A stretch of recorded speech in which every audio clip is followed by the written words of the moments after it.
वह पीर कभी नहीं होगा जो मुस्तफ़ा की सुन्नत से अलग होकर जाए। पीर का मतलब है नाइबे पैगंबर। नाइबे पैगंबर का मतलब है जिसके पास इल्म भी होगा और जिसके पास तकवा भी होगा और जो कुरान और सुन्नत के मुताबिक जिंदगी गुजारेगा।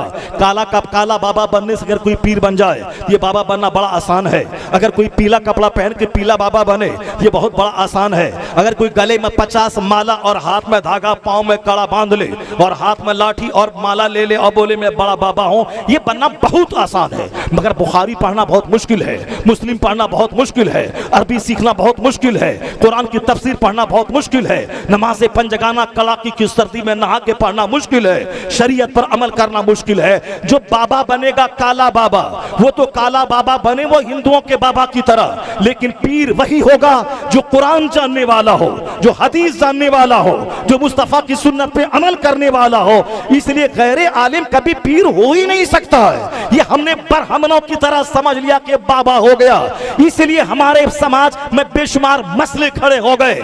इतना जान लेके कोई अगर पीर नहीं मिले दुनिया में बाअमल मुत्तकी परहेजगार आलिम जो मुझे ततहीर कल्ब का सामान दे सके, उस जमाने में किसी के हाथ पे हाथ ना दे।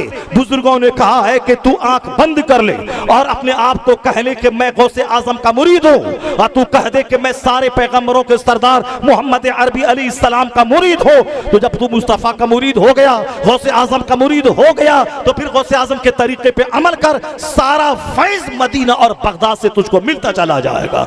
ये जाहिल और झंखाड़ के चक्कर में तुमने अब आलिमों से बगावत मोल ले ली, तुमने इन जाहिलों के चक्कर में उलमा की ताज़ीम फर्ज थी, तुमने इसकी तौहीन कर दी, तुमने मस्जिद के इमाम को जलील समझ लिया, तुमने किस पीर झाड़ झंखाड़ के चक्कर में तुमने आलिमों के गुस्ताखी का वबाल तुमने मोल ले लिया। जबकि आलिम तेरा पीर हो या ना हो, अगर कोई मस्जिद का इमाम है आलिम है, अगर कोई खतीब है आलिम है, दरसगाह में बैठकर तेरे बच्चों को कुरान पढ़ाता आलिम है, तो सिर्फ आलिम होने का मतलब वह नाइबे पैगंबर है, और नाइबे पैगंबर का मतलब वह वाजिबुत ताज़ीम है। अगर वह 18 साल का आलिम हो और कोई 80 साल का गैर आलिम हो, तो 80 साल के बूढ़े को चाहिए कि 18 साल जवान आलिम के पीछे पीछे चले, आगे ना चले।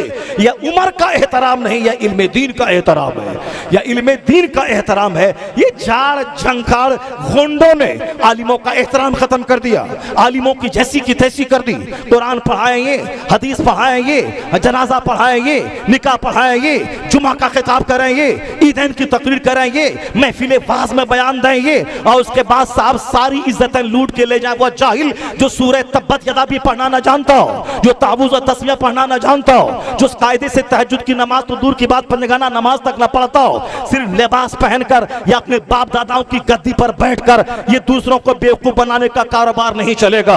इतना तू जान ले कि आलिम नाइबे पैगंबर होता है। हदीस में अल उलमा वरासतुल अंबिया, उलमा अंबिया के वारिस है। इसलिए अगर कोई गैर आलिम वो अरबपति हो जाए तो वो अरबपति है, नाइबे पैगंबर नहीं। नाइबे पैगंबर होना और है, अरबपति होना और है। अरबपति हो 50,000 एकड़ जमीन का जमींदार हो, वह जमींदार हो सकता है, नाइबे पैगंबर नहीं।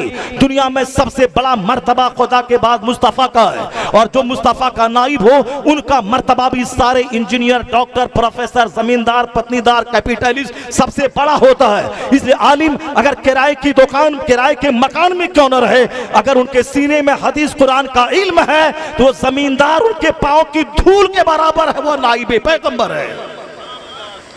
वो नाइबे पैगंबर है जो हमें दीन सिखाता हो, जो हमें कुरान सिखाता हो, जो हमें मजहब सिखाता हो, जो हमें सरकार की हदीस सिखाता हो, जो हमें गैर मुस्लिमों के से अलग होने का तरीका बताता हो, जो हमें मुनाजरा करके हमारे मजहब की सच्चाई को बयान करता हो।